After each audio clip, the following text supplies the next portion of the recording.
দেউলিয়া হয়ে যাচ্ছে বাংলাদেশ। আসলে কি দেউলিয়া হয়ে যাচ্ছে নাকি এটা একটা গুজব? তাহলে বন্ধুরা, তোমরা কেমন আছো? আশা করি তোমরা সকলে ভালো আছো। তো রিসেন্টলি আমি দেখতে পাচ্ছি যে অনেক নিউজ মিডিয়া, অনেক জায়গায়, অনেক পোস্টে এবং আমার ভিডিওর কমেন্ট সেকশনেও আমি দেখতে পাচ্ছি যে বাংলাদেশ নাকি দেউলিয়া হয়ে যাবে, বাংলাদেশ নাকি খেতে পারবে না, বাংলাদেশ নাকি অনেক সমস্যা, বাংলাদেশকে নিয়ে অনেক কমেন্ট করছে আমার ভারতীয় দাদা ও দিদিরা। তো আজকে আমরা বিস্তারিত জানবো যে বাংলাদেশ আসলে কি দেউলিয়া হয়ে যাবে নাকি এটা পুরোটাই গুজব।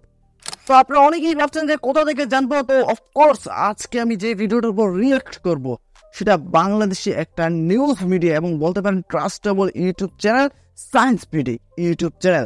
আর এটা যেহেতু বাংলাদেশি ইউটিউব চ্যানেল, তো বুঝতেই তো পারছেন সব তথ্য সঠিক থাকবে। আর সায়েন্স বিডি ইউটিউব চ্যানেলের প্রতিটা ভিডিওই একদম ট্রাস্টেবল হয়ে থাকে এবং তাদের প্রতিটা ভিডিও ভালো হয় এবং তাদের প্রতিটা ভিডিও ইনফরমেশন একুরেট ইনফরমেশন হয়ে থাকে।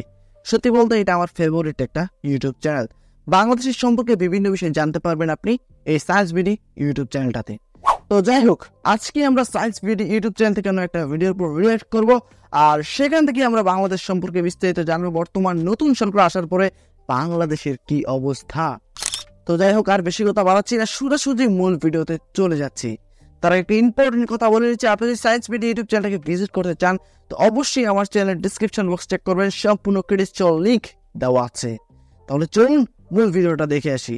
Let's start it. বন্ধুরা, বর্তমানে বাংলাদেশ খুবই খারাপ একটি সময়ের মধ্য দিয়ে যাচ্ছে।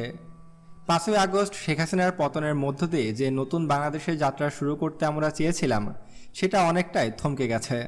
বিশেষ করে অর্থনৈতিকভাবে বাংলাদেশের অবস্থা বর্তমানে খুবই লাজুক। বাংলাদেশের অনেক বড় বড় শিল্প কলকারখানা ইতিমধ্যে বন্ধ হয়ে গেছে, তা আপনারা সকলে জানেন। বিশেষ করে আপনারা হয়তো সকলেই সালমান এফ রহমানকে চিনবেন, যিনি দাড়ি কেটে পালানোর সময় ধরা পড়েছে কোস্টগার্ডের হাতে।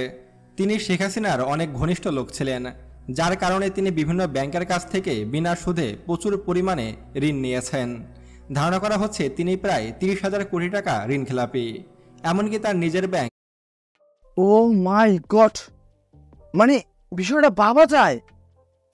এই যে এই লোকটা সালমান এফ রহমান, তো যাই হোক, এই লোকটার বিষয়ে বাংলাদেশিরা বেশ ভালোভাবেই জানে। তো ভারতীয় দাদা দিদিরা যারা জানেন না তাদেরকে জানাচ্ছি, সেটা হচ্ছে এই লোকটা শেখ হাসিনার খুব কাছের ঘনিষ্ঠ একজন লোক ছিল। আর সে দেশ থেকে পালাতে চেয়েছিল কিভাবে জানেন? এই যে দাড়ি গুফ কেটে সে পালাতে চেয়েছিল। মানে সে শেখ হাসিনার ঘনিষ্ঠ লোক হওয়াতে ব্যাংক থেকে বিনা সুদে সে কিন্তু ঋণ নিয়েছে। মানে কি বলবো, মানে এটা তো যাই হোক, এক কথায় সে ক্ষমতার অপব্যবহার করেছে এবং তার নামে এখনো পর্যন্ত অনেক অনেক অনেক অনেক অনেক বেশি ঋণ রয়েছে। মানে সেগুলো সম্পর্কে জানলে আপনার মাথা ঘুরে যাবে। তো যাই হোক, চলো বাকি অংশটা দেখে আসি, তাহলে আরো বেশি ইনফরমেশন জানতে পারবে। আইএফআইসি ব্যাংকের থেকে তার লোনের সংখ্যা সবচেয়ে বেশি। তিনি আইএফআইসি ব্যাংকের কাছ থেকে প্রায় 12,000 কোটি টাকা ঋণ নিয়েছে, যেগুলো তিনি আর কখনোই পরিশোধ করেনি। এমনকি বাংলাদেশের শেয়ার মার্কেটকে একদম লুটে খেয়েছে এই ব্যক্তি। তাই তাকে যদি 512 ফাঁসি দেওয়া হয় তারপরও তার অপরাধ শেষ হবে না। সালমান এফ রহমান ভীষণ খারাপ একজন মানুষ ছিলেন, কিন্তু তার কোম্পানি ভ্যাকসিনকো বন্ধ হয়ে যাওয়াতে আবার কাজ হারিয়েছে প্রায় 30,000 মানুষ, যারা ভ্যাকসিনকো কোম্পানিতে চাকরি করত। তাদের চাকরি চলে গেছে।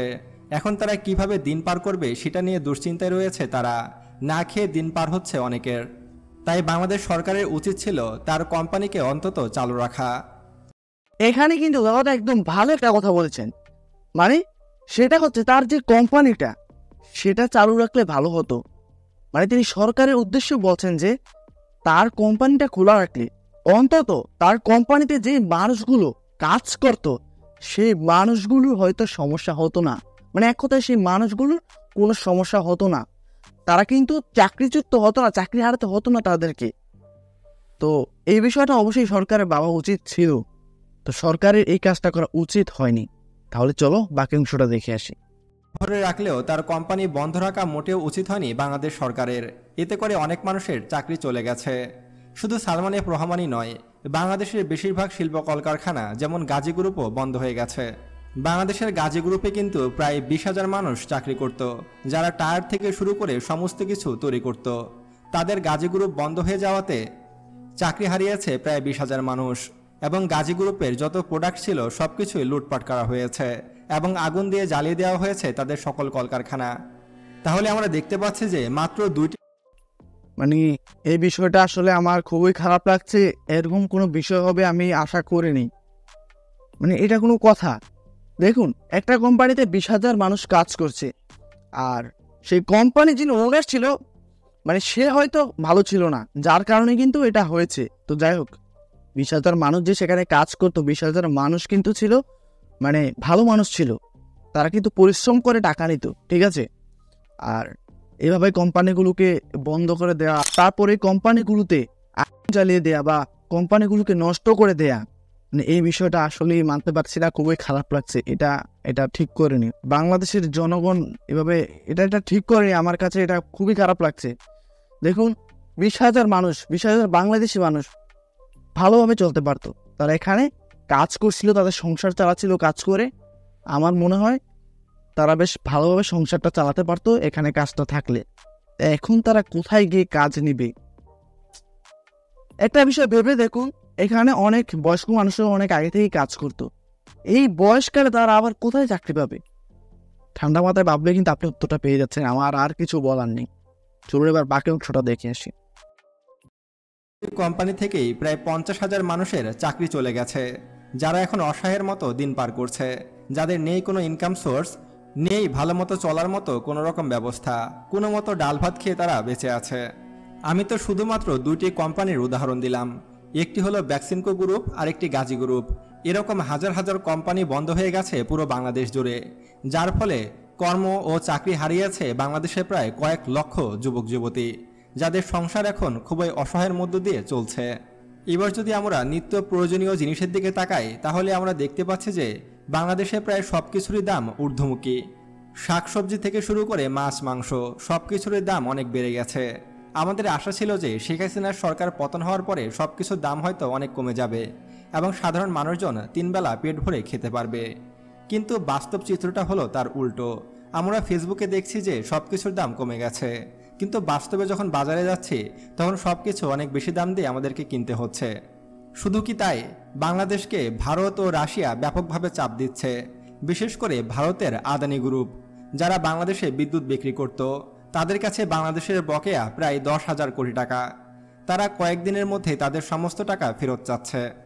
ভারতের শুধু আদানি গ্রুপই নয়, এরকম পুরো ভারত জুড়ে অসংখ্য বিদ্যুৎ কেন্দ্র থেকে বাংলাদেশ বিদ্যুৎ আমদানি করে থাকে, যাদের সমস্ত টাকা আমাদেরকে দিতে হবে। এমনকি বাংলাদেশের রূপপুর পারমাণবিক বিদ্যুৎ কেন্দ্রের বাকি টাকাও রাশিয়াকে আমাদের পরিশোধ করতে হবে।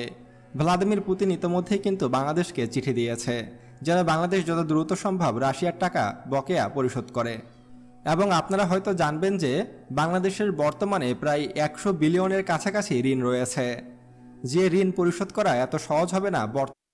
ও মাই গড, মানে ভাবা যায় 100.63 বিলিয়ন, মানে মানে মানে কি বলবো, এরকম ছোট একটা দেশে মানে এত এত এত ঋণ। আসলে এই ঋণের পিছনেও গল্প আছে একটা, ঠিক আছে? গল্পটা হচ্ছে শেখ হাসিনা। তিনি মানে আমি কিছুদিন আগে একটা নিউজে দেখেছিলাম যে বাংলাদেশের মেট্রো রেল সম্পর্কে একটা নিউজ দেখেছিলাম। সেখানে তিনি মানে মেট্রো রেলের যে অ্যাকাউন্টটা হলো, তো সেখানে 300 কোটি টাকার মতো বাজেট করেছিল যে এটা ঠিক করতে নাকি এত টাকা লাগবে। পরবর্তীতে সেটা তারও 2-3 গুণ কম টাকায় ঠিক করে ফেলেছে বর্তমান সরকার যিনি আছেন তারা। মানে এরকম একটা প্রজেক্ট করতে যেখানে 100 টাকা প্রয়োজন হতো, সেখানে তিনি 300 টাকা বলতেন আর কি। তো যাই হোক, এর ফলে কিন্তু এখন বাংলাদেশের ঋণটা অনেক বেড়ে গেছে। বুঝতেই তো পারছেন আমি আসলে কি যে বলবো, ব্যাপারটা পুরোই মাথার উপর দিয়ে যাচ্ছে। তো চলুন এবার বাকি অংশটা দেখে আসি। বর্তমান সরকারের পক্ষে, বর্তমান সরকার যখন ক্ষমতায় আসে, অর্থাৎ ডক্টর মোহাম্মদ ইউনূসের সরকার যখন বাংলাদেশের ক্ষমতায় বসে, তখন সবাই ঘোষণা দিয়েছিল যে বাংলাদেশের সব কিছুর দাম অনেক কমে যাবে, বাংলাদেশ থেকে ঘুষ দুর্নীতি চলে যাবে, জ্বালানি তেল থেকে শুরু করে খাবার সব কিছুর দাম অনেক কমে যাবে। কিন্তু বাস্তবতা পুরোটাই ভিন্ন। একমাত্র পেট্রোলের দাম লিটারে 6 টাকা কমেছে, এছাড়া আর কোনো কিছুর দামই বর্তমানে কমেনি, উল্টো আরও সব কিছুর দাম বাড়িয়ে দেওয়া হয়েছে। এমনকি যখন বাংলাদেশ নতুন করে স্বাধীন হয় তখন সবার মুখে হাসি ছিল যে আমরা নতুন বাংলাদেশ পেয়েছি, আমরা নতুনভাবে বাঁচব, সুন্দরভাবে দেশটা গড়ব। বর্তমানে বাংলাদেশের যে অবস্থা, সুন্দরভাবে গড়া তো অনেক দূরের কথা, মানুষের এখন 3 বেলা চাহিদা পূরণ করাই কঠিন হয়ে গেছে। আমরা চেয়েছিলাম যে অন্তত বাংলাদেশ সেনাবাহিনী যেন আরও বেশি শক্তিশালী হয় এবং বাংলাদেশ সেনাবাহিনীর জন্য যেন অত্যাধুনিক সব অস্ত্র কেনা হয়, কিন্তু তার কোনো কিছু হচ্ছে না। দেশ স্বাধীন হওয়ার 1.5 মাস হয়ে গেলেও তেমন কোনো কিছু করা হয়নি বাংলাদেশ সেনাবাহিনীর জন্য। শুধু সেনাবাহিনী নয়, বাংলাদেশ বিমান বাহিনী, নৌবাহিনী, এমনকি অন্যান্য যত বাহিনী রয়েছে কারোরই কোনো উন্নতি করা হয়নি, নতুন করে কেনা হয়নি কোনো রকম সামরিক অস্ত্র। অথচ বাংলাদেশের শত্রু কিন্তু অনেক বেড়ে গেছে। এখন স্বয়ং ভারতই আমাদের শত্রু, তাই আমাদের উচিত হবে দ্রুত সামরিক শক্তি বৃদ্ধি করা, কিন্তু সে বিষয়ে আমরা কোনো অগ্রগতি দেখছি না। তো এখানে একটা কথা আছে যে ভারত কেন বাংলাদেশের বিপক্ষে চলে যাচ্ছে। আসলে এখানে একদম হিসাবটা পুরো সোজা। শেখ হাসিনা আর বর্তমান যিনি ভারতের সরকার আছেন তাদের দুজনের সম্পর্কটা অনেকটাই ঘনিষ্ঠ ছিল। ভারতের প্রধানমন্ত্রী যেটা বলতো বাংলাদেশের প্রধানমন্ত্রী সেটাই করতো, সেটা তো বাংলাদেশিরা বেশ ভালোভাবেই জানে। ভারত কষ্টভাবে এরকম কোনো কাজ বাংলাদেশের প্রধানমন্ত্রী শেখ হাসিনা করে নি বা করতো না। সেখানেও কিন্তু অনেক অনেক হিসেব নিকেশ আছে, কারণ এই যে বর্তমানে কিন্তু ভারতেই তাকে সেভ করছে, ভারতের সরকার তাকে সেভ করছে বিভিন্ন জায়গা থেকে, পালিয়ে কিন্তু ভারতেই সে এসেছে, ঠিক আছে। তো যাই হোক, এখানে অনেক বেনিফিট আছে শেখ হাসিনার, সেজন্যই সে ভারতের সাথে সম্পর্ক ভালো রেখেছিল, ভারতের সরকারের সাথে, ঠিক আছে।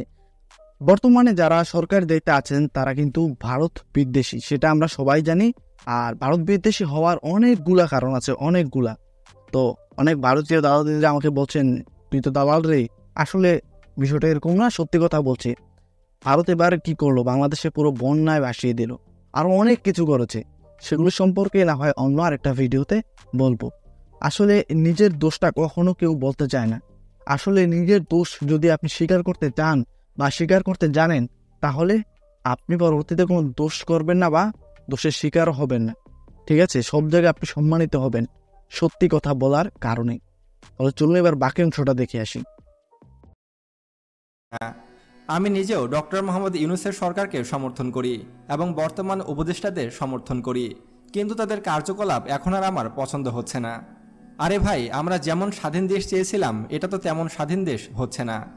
সব কিছুর দাম বেড়ে যাচ্ছে, মানুষজন চাকরি হারাচ্ছে, বেকারত্বের সংখ্যা আরও বেড়ে যাচ্ছে, কলকারখানা বন্ধ হয়ে যাচ্ছে। বাংলাদেশের গার্মেন্টস ইন্ডাস্ট্রির অবস্থা খুবই করুণ। বিদেশিরা বাংলাদেশের কাছে অর্ডার পর্যন্ত করছে না, অনেক অর্ডার কমে গেছে। এমনকি গার্মেন্টসে যারা চাকরি করত তাদের অনেকেরই চাকরি ইতিমধ্যেই চলে গেছে। শিল্প, সংস্কৃতি সব কিছুই ধসে পড়ছে। এমনকি বর্তমানে বাংলাদেশে যতগুলো বিদ্যুৎ কেন্দ্র রয়েছে তা দিয়ে কিন্তু পুরো বাংলাদেশের বিদ্যুতের চাহিদা মেটানো সম্ভব, কিন্তু তা সম্ভব হচ্ছে না বিদ্যুৎ কেন্দ্র বন্ধ থাকার কারণে।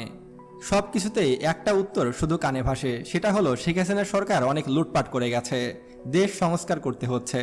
আসলে ভাই, সংস্কারটা কি করছেন? আমাদের চোখে তো তেমন কোনো কিছুই পড়ছে না। আমরা তো নতুন করে কোনো প্রজেক্টের কাজ দেখতে পাচ্ছি না, আমরা তো নতুন করে কোনো উন্নতি দেখতে পাচ্ছি না। শুধু কথায় কথায় বলেন যে শেখ হাসিনা লুটপাট করে গেছে, সেগুলো সংস্কার করতেই আমাদের বছরের পর বছর সময় লাগছে। আরে ভাই, বিদেশ থেকে আমাদের যে রেমিটেন্সগুলো আসছে সেই অর্থগুলোর কি হচ্ছে? আমাদের রূপপুর পারমাণবিক বিদ্যুৎ কেন্দ্র কেন চালু হচ্ছে না? ভারতের বকেয়া কেন পরিশোধ হচ্ছে না? রাশিয়ার বকেয়া কেন পরিশোধ হচ্ছে না? আমাদের কেন নতুন করে আবার বিদেশিদের কাছ থেকে ঋণ চাইতে হচ্ছে? একটি নিউজে আমি দেখলাম যে ডক্টর মোহাম্মদ ইউনূস বিদেশের বিভিন্ন ব্যাংকের কাছ থেকে $5 বিলিয়ন ঋণ চাচ্ছে। আরে ভাই, আমাদের প্রবাসীরা তো বিলিয়ন বিলিয়ন ডলার বাংলাদেশে পাঠাচ্ছে, তাদের সেই ডলারগুলা যাচ্ছে কোথায়? আমরা তো নতুন করে কোনো ব্রিজ করতে দেখছি না, আমরা নতুন করে কোনো আবাসিক ব্যবস্থাও করতে দেখছি না, আমরা নতুন করে কোনো প্রজেক্টের কাজও দেখছি না। তাহলে এত বিলিয়ন বিলিয়ন ডলার যাচ্ছে কোথায়? এটা আমার প্রশ্ন আপনাদের কাছে। আমি এই সরকারের বিপক্ষে না, আমি এই সরকারের পক্ষে, কিন্তু এই সরকার যে কাজগুলো করছে সেগুলো আমার পছন্দ হচ্ছে না। আর যদি তরুণ উপদেষ্টাদের কথা বলি, যেমন সার্জিস আলম থেকে শুরু করে বাকি যে উপদেষ্টাগুলো রয়েছে, তারা কি করছে? তাদের কোনো কাজের অগ্রগতি আমার চোখে পড়ছে না কেন? তারা তো ফাটাকেস্টের মতো 24 ঘন্টা সময় দেয়, এটা করে ফেলবে, ওটা করে ফেলবে, সব কিছু করে ফেলবে, নতুন দল গঠন করে ফেলবে, বাংলাদেশের চেহারায় পাল্টে দেবে, কিন্তু দিন শেষে আমরা কোনো উন্নতি দেখতে পাচ্ছি না। বরঞ্চ বাংলাদেশে নতুন করে আর কোনো চাকরির সুযোগ তো তৈরি হচ্ছেই না, উল্টে আরও চাকরি হারাচ্ছে যারা চাকরি করতো তারা। বাংলাদেশে বেকারত্বের সংখ্যা আরও বেড়ে যাচ্ছে। আপনি যদি আপনার এলাকাতেই খেয়াল করেন যে আগে যারা ঢাকাতে থাকতো, যারা বড় বড় পোস্টে চাকরি করত, হয় তাদের বেতন অনেক কমে দেওয়া হয়েছে, নয়তোবা তাদের চাকরি কমে গেছে। আপনারা হয়তো উন্নতি হিসাবে দেখাবেন যে ঢাকা শহরে যানজট কমে গেছে। আরে ভাই, ঢাকা শহরে তো মানুষজন থাকছেই না বর্তমানে। যাদের চাকরি বাকরি নেই, কোনো কিছু নেই, তারা কেন ঢাকা শহরে থাকবে? তারা গ্রামে চলে গেছে। ঢাকা শহরে জনসংখ্যা কমে গেছে, এজন্য ঢাকা শহরে বর্তমানে আগের মতো বেশি যানজট নেই। আসলে বাংলাদেশে উন্নতির নামে হচ্ছেটা কি আমার মাথায় কিছুই ঢুকছে না। বাংলাদেশ কি দেউলিয়া হয়ে যাবে, নাকি দুর্ভিক্ষের পথে বাংলাদেশ? আপনাদের কি মতামত তা অবশ্যই আমাদেরকে কমেন্ট করে জানাবেন। আর আমি এই সরকারের বিপক্ষে না, আবার পক্ষেও না। আমি সরকারের ভুল ত্রুটি তুলে ধরব। যে সরকার যে ভুলই করুক না কেন, সে ভুল ত্রুটি আমরা তুলে ধরব, এটাই আমাদের কাজ। তো বন্ধুরা, আরও এমন ভিডিও পেতে এখনই আমাদের চ্যানেলটি সাবস্ক্রাইব করুন এবং পাশে আসা বেল বাটনে ক্লিক করুন। আল্লাহ হাফেজ। তো সম্পূর্ণ ভিডিওটা তো আপনারা দেখতেই পেলেন। আশা করি ভিডিওটা দেখার পর আপনারা বিস্তারিত অনেক কিছু বুঝতে পেরেছেন। তো এখানে আমি একটু কথা বলছি, আশা করি আপনারা আমাকে একটু সময় দিবেন, আমার কথাগুলো শুনবেন। সেটা হচ্ছে, বাংলাদেশ কিন্তু বিখ্যাত পোশাক শিল্প দিয়ে, ঠিক আছে? এটা আপনারা কম বেশ হয়তো সবাই জানেন। আর পৃথিবীর সব মানুষই জানে, যারা বাংলাদেশ সম্পর্কে জানে তারা বাংলাদেশের শিল্প কারখানা সম্পর্কে জানে, বিশেষ করে পোশাক শিল্প, ঠিক আছে? তো ভিডিওটাতে দেখতে পেলাম যে অনেক পোশাক শিল্প মানে গার্মেন্টস বন্ধ হয়ে গেছে, অনেক মানুষ চাকরি হারিয়েছে, অনেক কোম্পানি বন্ধ হয়ে যাওয়াতে অনেক প্রোডাক্ট কমে গেছে, অনেকের চাকরি চলে গেছে, অনেকের জীবনযাত্রা অনেক কষ্টের হয়ে গিয়েছে। এভাবে চলতে থাকলে বাংলাদেশ বেশ বিপদে পড়তে যাচ্ছে। আমি চাই না এমনটা হোক, কারণ সত্যি বলতে বাংলাদেশের মানুষের মন মানসিকতা অনেক ভালো।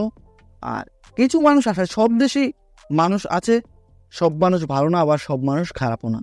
তো ভালো খারাপ মিলিয়েই দেশের মানুষ। তো যাই হোক, তো বর্তমানে যারা সরকারের দায়িত্বে আছেন বা সরকারের চেয়ারে বসে আছেন, তাদের অবশ্যই উচিত নতুন কোনো পন্থা বের করা, যাতে দেশটাকে নতুনভাবে সংস্কার করা যায় এবং দেশটাকে সুন্দরভাবে সাজানো যায়। তো আশা করি আপনারা আমার কথাগুলো বুঝতে পেরেছেন। আর ভারত এবং রাশিয়া কিন্তু বাংলাদেশকে খুব চাপ দিচ্ছে, চাপ দেওয়াটাই স্বাভাবিক। আর ভারত কিন্তু এত দ্রুত বাংলাদেশকে চাপ দিত না, সেটা আমার মনে হয়। যদি বাংলাদেশের দায়িত্বে সরকার শেখ হাসিনা থাকতো, তাহলে এত দ্রুত সে চাপ দিত না। আর যেহেতু এখন শেখ হাসিনা নেই, তার খাস লোক নেই, সেহেতু তিনি চাপ দিবেনি। আমার ভিডিওর কমেন্ট সেকশনে আমি দেখতে পাই যে অনেকেই আমাকে অনেক কথা বলে, ঠিক আছে, অনেক বাজে কমেন্ট করে। তো তাদের উদ্দেশ্য করে বলতে চাই, আমি সত্যি কথাটা বলতে চাই। সত্যি কথাটা বলার পরে যদি আমার কোনো কিছু হয়েও যায়, তাহলে আমি নিজেকে এটা বলে সান্ত্বনা দিতে পারবো যে সত্যি কথা বলেছি। তো সকলের কাছে একটা রিকোয়েস্ট রইল, জীবনে আপনি যদি সৎ পথে থাকেন, তাহলে আপনার বিপদ কমই আসবে আর আপনি জীবনে বেশ ভালো কিছু করতে পারবেন। তো এই ছিল বিস্তারিত। আমি আর আজকের ভিডিওটা সম্পর্কে বেশি কিছু বলতে চাই না। আমি চাই যাতে আবারও বাংলাদেশ রিকভার হয়ে যায় এবং যারা চাকরি হারিয়েছে তারা যেমন আরও ভালো চাকরি পায় বা তাদের চাকরিতে ফিরে যেতে পারে, এটাই আমার প্রত্যাশা। তো আজকে এখানে বিদায় নিচ্ছি, দেখা হবে পরবর্তী কোনো একটা ভিডিওতে। ততক্ষণ পর্যন্ত সকলে ভালো থাকবেন, সুস্থ থাকবেন। Tata, bye bye.